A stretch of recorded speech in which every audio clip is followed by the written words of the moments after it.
Let's go back now to our correspondent, Stephanie Decker. She's live for us in Gaza. Stephanie, from my conversation there with the doctor, it seems that there is a possibility that area could continue to be shelled. What are you hearing is going on there? Well, we've heard that there's just been another shell in the last half an hour or so that landed close in the yard. So absolutely, it is a concern that that is still going to happen. The reality here, Sami, is that anything can happen at any time. People will tell you nowhere feels safe. In fact, we just came back from a UN-run school where hundreds of families are seeking shelter. And one of the girls kept asking me, are we safe here? Is Netanyahu, that's the Israeli prime minister, is he going to attack this school? And I said, no, don't worry. This is the panic people feel here. Even when they have run to UN-run shelters, they are petrified that they'll still be a target. Of course, in 2008, 2009, a UN school was attacked. So people don't feel safe anywhere. Now, hospitals, if we see hospitals being targeted, patients who can't leave, who are not independent, who are dependent on help, which shows you the psychological damage that's being done to people here who feel absolutely petrified wherever they are, even if they're supposed to be in a safe place.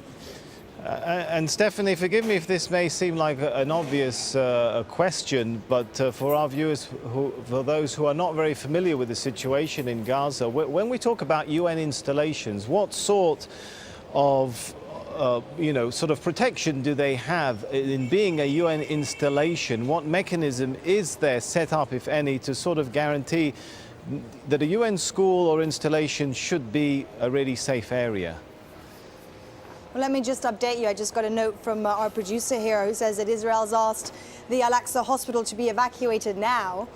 So let's see how that develops. We know, as you were talking to your guest earlier, that not everyone had been evacuated. They perhaps got another call. So it's certainly something to monitor. If they're asking them to be evacuated, they clearly have an intention perhaps to strike it again. But to get back to your question, the UN installations here are, well, the UN tells Israel where they are. It gives them the coordinates, and it tells, and that they shouldn't be touched. That's the deal here under international law. That should be a safe haven. These are schools. Of course, we did have an incident where UNRWA announced that it found Grad rockets, around 20 Grad rockets in one of its schools, although one of these schools weren't used.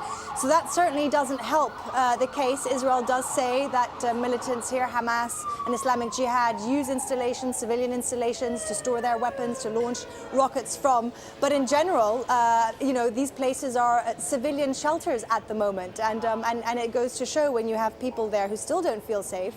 We spoke to the head of UNRWA yesterday, Robert Turner, and he said they're overstretched, but they do rely on Israel to hold true to protecting their installations, because otherwise they can't do their work and they can't protect the people. They're already struggling to feed them, to provide shelter, to provide the mattresses, blankets, clothes. The list goes on. It's a lot of children. There's a lack of milk, there's a lack of diapers, there's a lack of electricity and water all over the Gaza Strip. It's an extremely dire situation, Sami. So we'll have to see how it happens. I know Robert Turner said if they didn't get any money from the international community very soon, any help, that it was going to be extremely difficult to provide for the many people that keep seeking shelter here.